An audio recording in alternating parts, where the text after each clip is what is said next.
Hi there everyone and welcome back to another BTEC music video. So recently, the end of last term, just before the summer holidays, I gave my year 10s a mock exam. And I gave them the May 2017 paper. Now on that paper, there was a question that almost nobody got right. Now, it's only a 2-mark question. Don't want to make too big a deal out of it. But I was quite surprised by how few people got it right, and I think it's because of the way the question is worded. So this is an example of needing to decode the question really thoroughly before you try and answer it. The topic of the question is casual staff. Now I'm going to give you a bit of an explanation as to what casual staff are and what they're all about, and I'm going to show you an answer for the question, and I'm going to show you the mark scheme. But just look at this question for a second. Question 12. A hotel hosts a music event once a month. Explain one reason why casual staff may be employed for the event.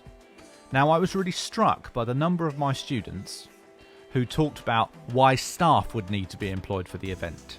Okay, why you might need extra people, why you need staff in the first place, that kind of thing. But really, what BTEC are asking here for is they're asking for an explanation of what casual staff are and why they are most suitable for this type of event. Okay, so the crucial thing here is casual.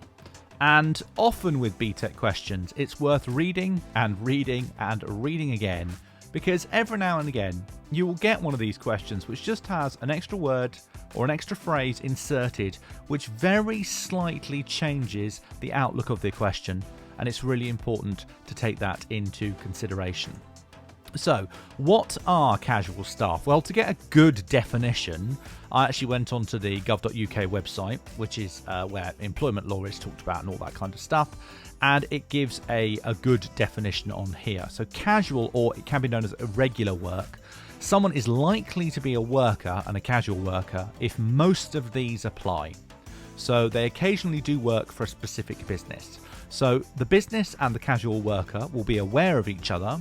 They're planning on one working for the other. It's not through an agency or a third party or anything like that. They have decided that one will employ and one will work. Now, they're not being an employer in the sense of the person being fully employed. That would give them all sorts of extra rights like sick pay and holiday pay and a specific number of hours and all that kind of thing. But there's an arrangement between that business and that individual saying, when we need you, we will call you and we will offer you work. So here we're moving on. The business doesn't have to offer them work and they don't have to accept it. They only have to work when they want to. So it's much less rigid than a normal employment contract. Okay, in a normal employment contract, say if it's a part-time contract, it might say 20 hours a week. The person who's doing the work is obliged to work that number of hours. If they don't work that number of hours, then the business can say, you know what, you're not meeting your contract, we're going to fire you. You're not going to work for us anymore. Also, it works the other way around too. So in this instance, if the business phones up and says, hey, we've got some work for you, are you free at 2 p.m. on Thursday? Then the casual worker can quite within their right say, no, I'm not free, sorry, you'll have to find somebody else. There's going to be no comeback on that. They can't be fired as a result of that. So their contract with the business uses terms like casual, freelance, 0 hours, as required, or something similar. Note, contract. It is possible that they won't have a contract as a casual worker. It might be a very, very loose arrangement. Okay, but if they have got a contract, it will be much less rigid, as I've already said, than a proper employment contract.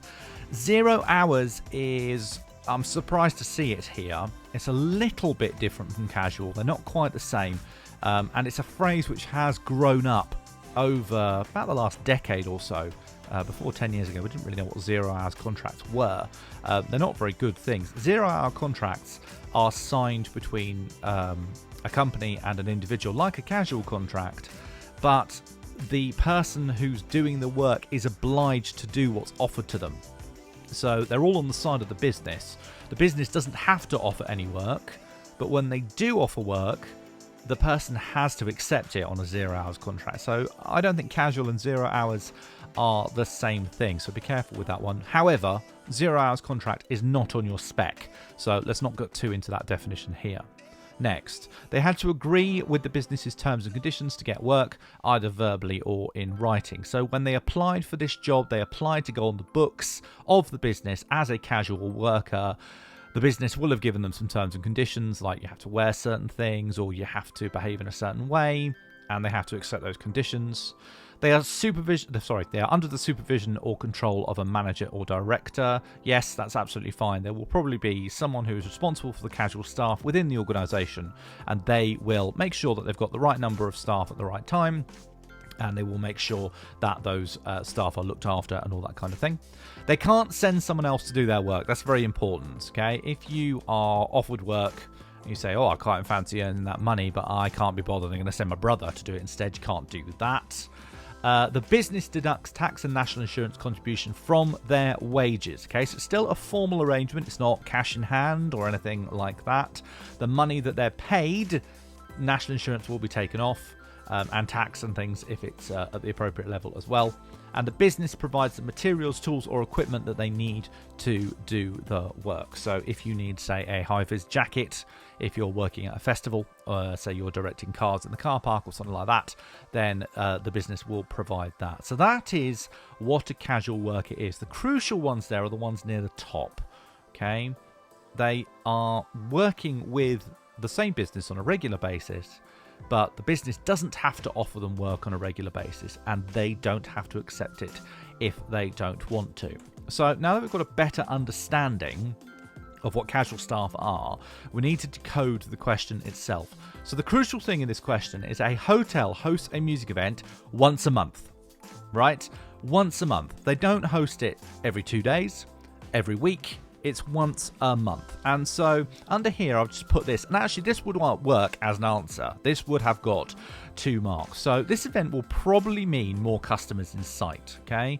The hotel will have regular customers and people who come in to stay there, right? And there'll be a set number of rooms or whatever it may be in the hotel. But once a month, they're going to have this music event that's probably going to draw a lot more people on than they would normally have.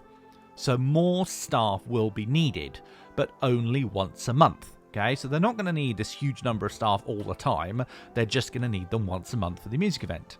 But if they employ the high number of staff all year round, okay, if they've got, say, 60 staff, but to run the hotel most of the time they only need 20, then they're going to be paying out a huge amount extra in salary, wages that they don't need to. Plus, if they've got these people on the books, they're going to have obligations like national insurance, NI, pension, sick pay, holiday pay, okay, all of these things. They're going to have to look after them as employees. So that is why they would use casual staff. When they've got an event coming up, they would get probably that manager that we talked about who looks after the casual staff.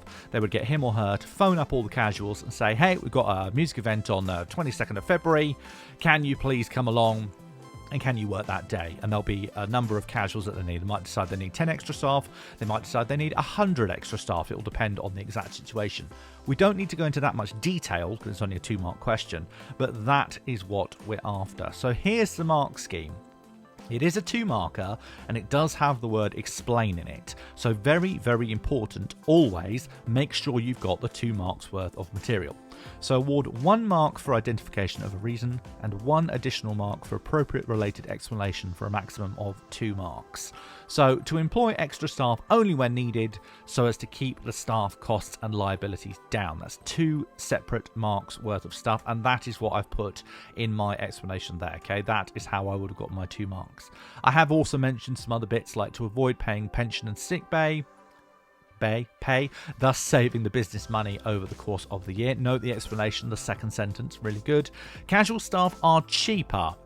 Okay, yes they are. Why are they cheaper? Well, you can generally get away with a lower rate, still need to be above the minimum wage, but casual staff, because they tend to do jobs which don't have a lot of responsibility. So they tend to have a lower pay rate than other roles. We haven't actually mentioned that before, thus reducing costs overall so the business can make more profit on its music event, that kind of thing. To comply with the health and safety requirements for a larger than normal event. This is a slightly different angle, but we said why might we need more staff? because we're going to have more people on site. So I did actually mention that as well. And then to ensure that there are sufficient staff to cover the legal requirements, make sure that whatever your venue license is, you have the right number of staff for the right number of people. And the last one I like, can be easier to hire at short notice, saving time, avoiding lengthy interviews, etc. Yes, can be, not necessarily. I mean, getting a good team of casuals who are going to be reliable and available for you can still mean that you need to do interviews and that kind of thing, but it can be very easy to get them at short notice, particularly if somebody pulls out. So if somebody pulls out at late notice and says, sorry, I said I was going to work that event, but I can't. If you've got a good pool of casual workers, then you can go to that instead, and you can find somebody else who is going to be able to do that. So a tricksy question. All right, I've called the video one of the hardest BTEC questions of all time. I think that might be going a little bit far. However, it did catch an awful lot of my year 10s out, and therefore I'm willing it would catch a few other people out. So I'm hoping I've given you a good explanation of what casual staff are all about and how this would work. See you in the next video. Good luck if you have a BTEC exam coming up, and I'll see you soon.